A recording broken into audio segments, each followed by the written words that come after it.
Привет, привет, с вами Алена. Сегодня поработаем вот с такими ручками. Оставлю ссылочку на предыдущие ее визиты. Это мой ковырунчик. Здесь уже я отковыряла стразы. И тут остатки лепки, до работы не моя. В общем, девушка ковыряет большие пальцы, и сегодня будем работать мы с ними. Опустим всю эту историю со снятием и так далее. Вот решила вам показать только срез, без ускорения, как он есть, кусачками. А дальше мы приступим к работе с большими пальцами. В общем, если кто не видел, история заключается в том, что она на нервной почве любит на больших пальцах ковырять кутикулу, и в итоге у нее там появляются такие вмятины и борозды, которые растут через весь ноготь, и даже при отрастании свободного края их видно с той стороны, как такие вот, как сказать, бугорочки, получаются. И она у меня не была несколько месяцев, ходила в другое место, потому что она не может попасть ко мне, у меня мало сейчас свободного времени. Мы с ней встретились спустя несколько месяцев, и в прошлые наши визиты я же за ней следила и ее ругала периодически, уговаривала, отговаривала, делала какие-то профилактические беседы. В общем, все стало намного лучше. И вот ей стоило несколько месяцев не походить ко мне, как все началось снова. В общем, я ее по старой схеме отругала, все рассказала, еще раз мы с ней повторили пройденный материал и вроде как договорились. Ну, а я тем временем приступаю к зачистке вот этого вот пальчика, и он еще у нас при всем при этом чуть-чуть растет в сторону, поэтому мы будем его полигелем выравнивать, но сначала нужно все зачистить.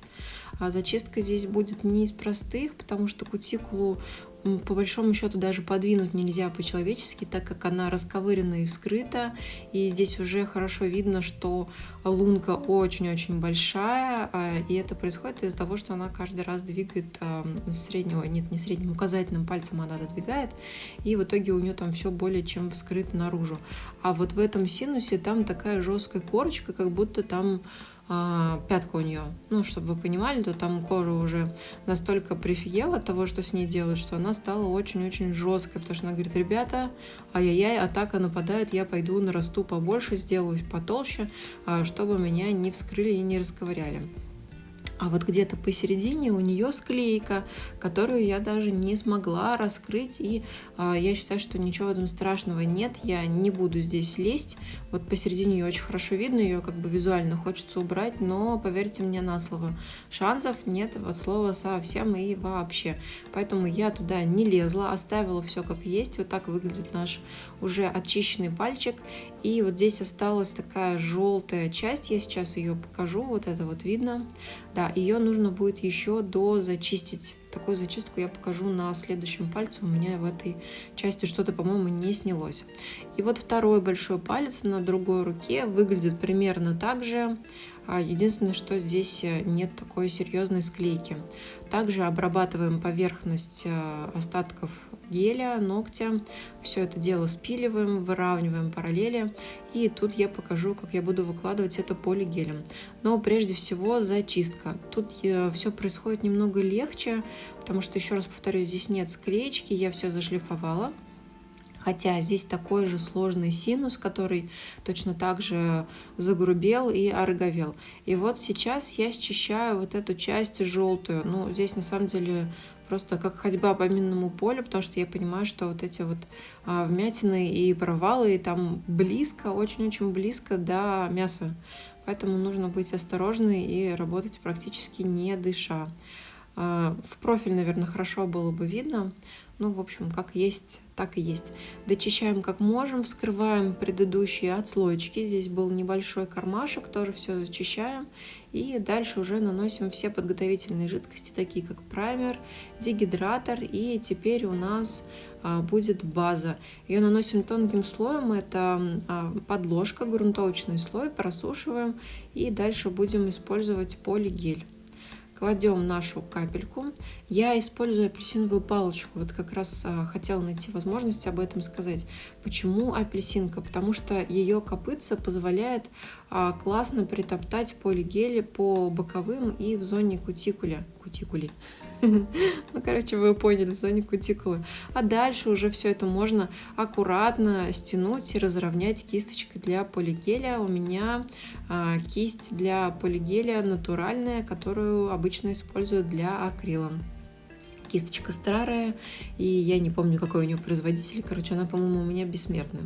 В общем, этой кистью и с помощью жидкости, в моем случае это спирт, я все разравниваю, и дальше остается немного подровнять бафом и чуть-чуть пилочкой по свободному краю. Снова поднимаем параллельки, и, конечно, дальше нам остается выпилить все это дело изнутри, потому что полигелем мы чуть-чуть подняли, а там вот такое вот безобразие.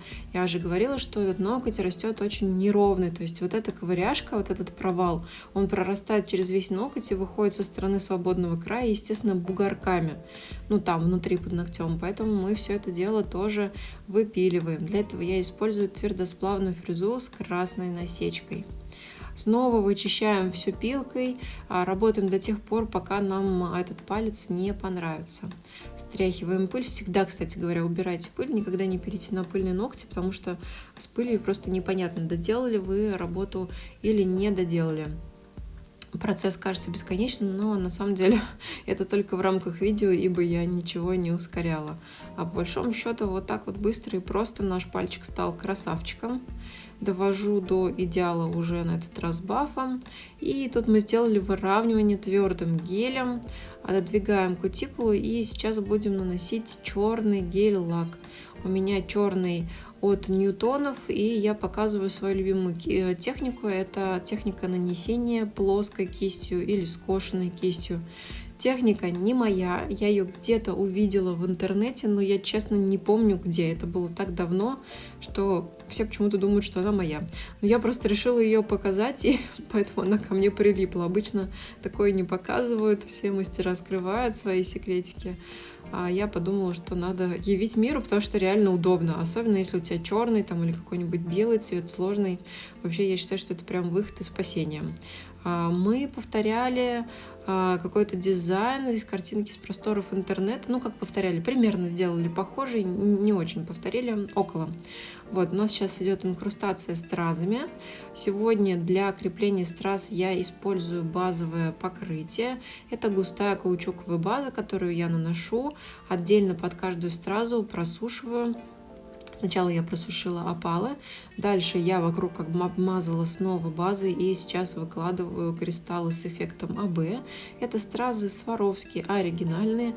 У меня их очень много в закромах, и я надеюсь, что пока мне хватит, а когда они закончатся, я найду какие-нибудь другие. Я уверена, что есть аналоги, и Сваровски не единственные стразы, которые можно лепить на ногти, чтобы блестело красиво. Тут я достала пластилин, потому что у нее был запрос на розочку. И техника очень-очень простая. Берешь лепешку, наляпываешь ее, потом дотсом распределяешь. И после кисточкой с помощью матового топа с липким слоем я выравниваю этот самый пластилин. Кисть называется лепесток, она специально предназначена для лепки. Но, правда, по-моему, акрилом, но, в общем, у меня это не акрил, а вот такой специальный пластилинчик цветной от торговой марки Artex. Все это выравниваем, выглаживаем столько, сколько нужно, чтобы не оставалось никаких дырочек и зазоров. Это, в принципе, достаточно легкая и быстрая техника. В идеале, конечно, лепить розочку, каждый лепесточек, выглаживая, проглаживая. Но, во-первых, у нас не было на это времени. Во-вторых, я за быстрые варианты дизайнов, поэтому мы все это разровняем, просушим и просто прорисуем где-то темным, а где-то светлым и придадим розочке объем. Ну и вообще, главное, это результат. А моей клиентке все очень понравилось, она ушла довольна. Значит, маникюр удался. Вот так аккуратно распределяем черную гелевую краску, тоже с помощью топа или с помощью небольшого количества спирта нужно все это сгладить на нет. А теперь выступающие части тоже нужно пройтись белой краской. У меня все краски без липкого слоя, потому что я работаю уже по готовому покрытию. Точно так же размазываем. Можно взять меньше, я взяла почему-то больше. В общем, у меня получилась такая а-ля состаренная розочка. Тереть нужно ровно до тех пор, пока вас не устроит результат. И дальше мы решили все это еще задекорировать дополнительно стразами, украсить для красоты. Хотя в оригинале были лепестки, но у меня не нашелся тот нужный зеленый оттенок пластилина. Вот, поэтому мы решили добавить туда розочки. Каждую стразику я промазываю вокруг базой и потом все это делаю еще матовым топом. Некоторые ногти у нас со втиркой, а некоторые получились черные с дизайном. Ну, в общем, вот такой вариант. Но самый главный герой — это большие пальцы. И снова держим за нее кулачки, чтобы она нашла в себе силы не ковырять. А ссылку на предыдущее видео с ней я, конечно же, оставлю. Пока-пока.